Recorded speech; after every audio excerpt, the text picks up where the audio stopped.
Hi, my name is Pritchard and I'm 32 years old. I was born in Red Deer but raised in Calgary for most of my life. I've been a part of an organization called Youth with a Mission for the past 10 years or so. And I'm married to my beautiful Finnish wife named ℉ritcharđ. And I also edit these videos. And this is my story. So I was about 2 years old when my parents divorced, and for a short time period, it was just my twin brother, Justin, and I and my mom. And she was welcomed in by her mom, my grandma, where we slept on her floor. And for a short time period, we didn't have much things. I mean, a lot of the stuff that my mom had was secondhand or things she won off a radio station, like a VCR. So the beginning of my life was kind of a humble beginning until she met a very godly, Christian, conservative man who is my stepdad. As a young boy, I think it was hard for me to grasp whether or not having two dads was a good thing or a bad thing. I think at times I looked at it like it was a good thing, that it was like double the Christmas presents. It was totally cool to have two dads. It wasn't later until life that I realized that it was difficult. It was difficult for me to grasp and understand fully God's love and acceptance for my life. In the world with my mom and my stepdad, we were really well taken care of. I mean, we were taught disciplines, we were given boundaries, we ate meals together. My mom taught us to be very polite, very well-mannered. We just had a healthy upbringing on that side. And on the other hand, the world with my biological dad was a lot different. I mean, we could do whatever we wanted, really, and we didn't have any boundaries or disciplines. And the only rule I can remember is just not being able to drink Coke for some reason. You know, this world kind of tapped more into the more rebellious side of me. So looking back, I think that my experiences with my biological dad really did affect my view of who God is. And I had trouble viewing him as protective or consistent.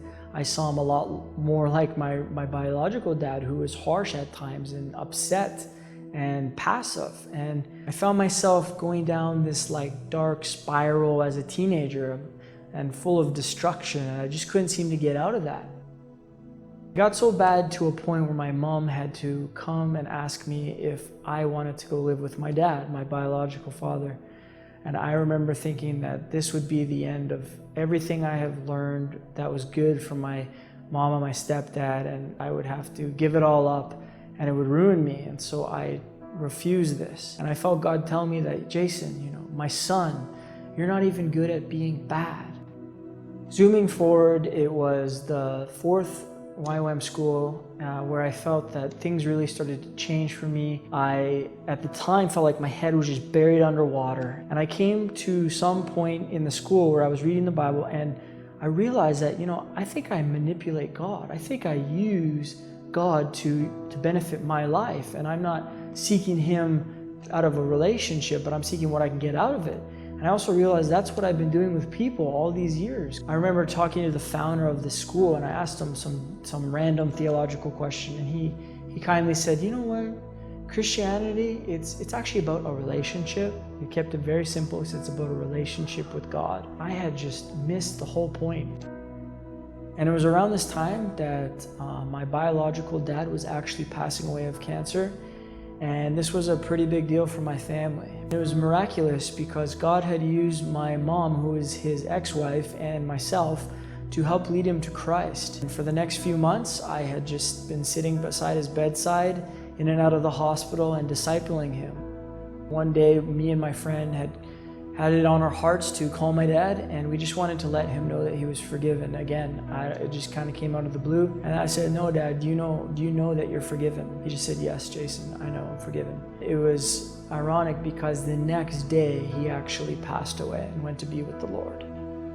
This past June, me and my wife got back from this marriage boot camp called Time Out with LL Ministries, and all this bitterness and this anger had been stirring up in me about my dad from when I was a little boy. And yeah, I just realized that I needed to forgive him again from my heart. I just basically was crying and just letting out all this pain that I had. I was so sad that he let us down so many times and that he wasn't always a good father. But by the end of that, I had released this weight and this bitterness that I had. I just let it all go, and I said, but Dad, I forgive you. I just want to encourage you, if there's anyone that is maybe hurt you in your life, and that maybe you could pray that God just brings these people to your mind, or these circumstances that you feel let down, and that you could release them from your heart.